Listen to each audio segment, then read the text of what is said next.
growth at a cutting edge. I'm going to present this time another expose, another presentation about growth on the cutting edge. I think it's chapter 5 of Baumol's and Al books. The chapter 5 elaborates 4 basic elements of a well-thought growth machine, the successful entrepreneur economy. It must be easy to start a business. There must be rewards for productive entrepreneurial activities based in the rules of laws and specialty, property and contract right, including proper regulation or deregulation. Government must discourage activities that aim to divide the economic pie rather than increase its size. And government must assure continued incentives to innovate with trade policies and antitrust enforcement.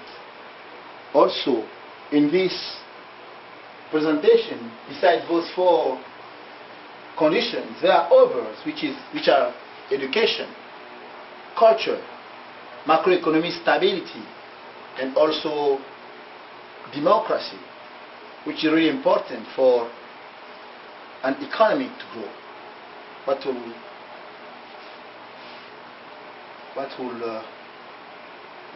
I will say.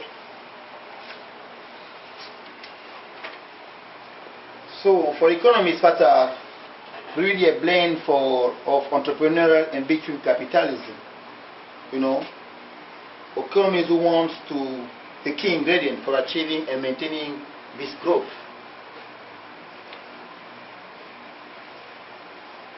So, as I was saying, easy to start and grow a business.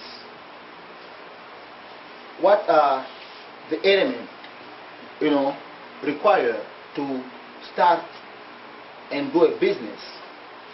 Business registrations, bankruptcy protections, access to finance.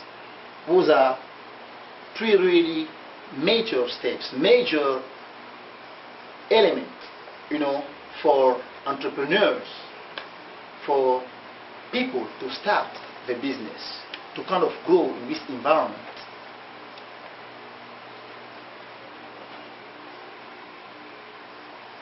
So, for business registrations, we must be few licensing requirements. Must be strong license requirement for special expertise businesses such as medical field, like plastic surgery. If you really want to start a plastic surgery business, the government cannot just give you permit. No, you have to have a, you have to go through very strong laws that requires you to kind of start your business, as opposed to somebody who just want to start a grocery store. It's completely different. Time and cost for applications keep to a minimum. People shouldn't really spend their time to try to really time and money to try to start the business. They already have like limited resources. So if the government has to place, all the type of boundaries for those people to start a business, obviously at one point they will really want to be informal. So government should really keep time and cost for application at a minimum. Avoid the increase of informal businesses. Easy to fire and hire umbrella legislatures. Because if the government set up some legislation that kind of ease those companies to fire and hire individuals, obviously, the economy can grow, and probably fast.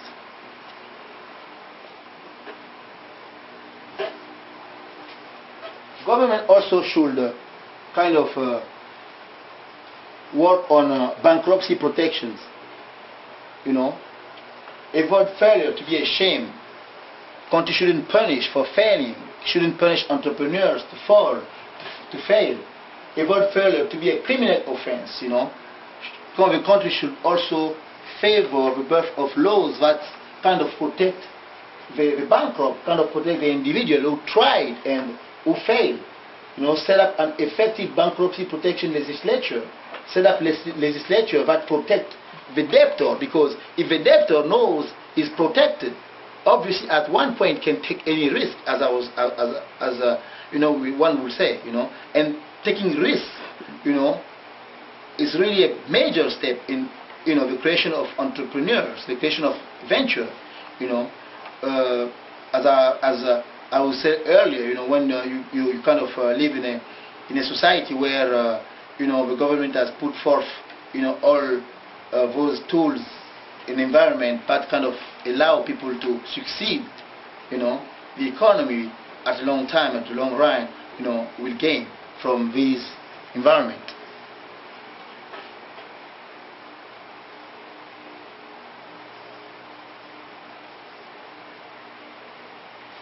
Access to finance. The government should also kind of develop financial intermediaries, capital market and stock market where stock can be traded, develop laws allowing banks to own part of companies. This is really important, because if a bank is part of the business venture, obviously the bank can at one point can decide where to put the money, because the banks has inside knowledge, inside information. In the US, I think the government kind of encouraged banks to own part of some companies, and that was really, I would say, a major step in developing the economy too. Develop institutions that finance the growth of innovative entrepreneurs. As you say, in America, you can have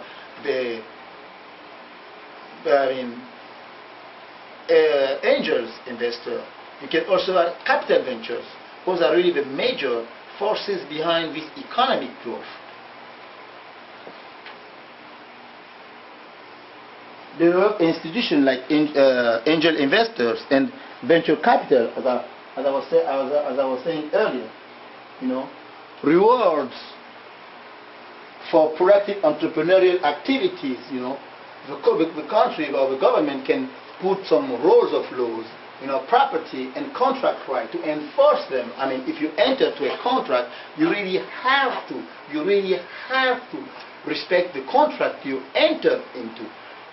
Avoid onerous taxations, proper regulations or deregulation, reward new ideas, government support research and development, commercializing university inventions, reward for imitation, it's really the government that kind of place forth, as I said, this environment, this element that kind of give the entrepreneur the opportunity to grow, give the entrepreneur,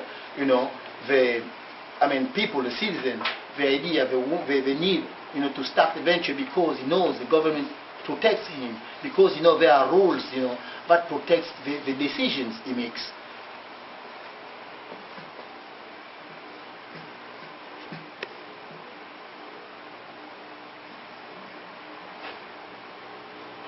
So the rules of law: property and contract right, right to property, money, land, goods.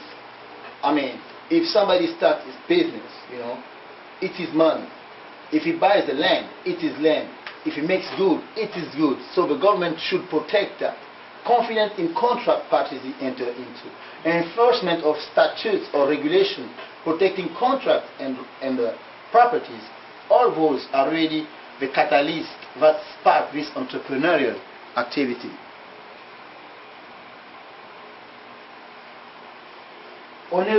Avoiding onerous taxation, minimize disincentives discouraging entrepreneurial activities, taxes, set up a tax system promoting growth. Taxes on sales and property are better than income tax, because if the entrepreneur, if the person who starts his venture knows, that his income is, I won't really say tax-free, but his income is not really taxed higher, obviously, that's a really big incentive to really start his own business. Better tax consumption, but tax consumptions are better than raising income taxes.